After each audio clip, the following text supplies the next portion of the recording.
তো exam culture চ্যানেলের পক্ষ থেকে তোমাদের সবাইকে স্বাগত জানাই। তো এটা হলো কেপিএসআই পিএমটি এবং পিইটি গ্রাউন্ড ব্যারাকপুর রেঞ্জের, যার কাজ এখনো চলছে।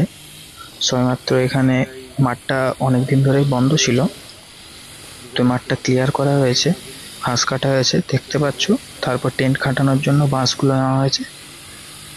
এই বাঁশগুলোর কাজ চলছে আপাতত এখনো পর্যন্ত, পুরোপুরিভাবে এখনো শেষ হয়নি। এই ভিডিওটি আমি আজকেই রেকর্ড করছি। এখনো বাঁশের কাজ চলছে, আশেপাশটা এখনো ভালোভাবে পরিষ্কার করার কাজ চলছে। আর এখানে তোমাদের এন্ট্রিটা হবে এই বাম দিক দিয়ে, ঠিক এই জায়গাটায় দেখো, জুম করে দেখাচ্ছি। ঠিক এই জায়গাটা দিয়ে তোমাদের মাঠে এন্ট্রি দেওয়া হবে। তারপর এখনো ট্র্যাক কাটা অনেক কিছু বাকি আছে। তো ট্র্যাকটা 200 মিটারের হচ্ছে। হ্যাঁ, অবশ্যই এই মাঠটা 200 মিটারের ট্র্যাক হচ্ছে। তো তোমাদের মাঠ পাস করার জন্য 4 পাক দিতে হবে 800 মিটার, যেটা কেপিএসআই এর নিয়ম রয়েছে।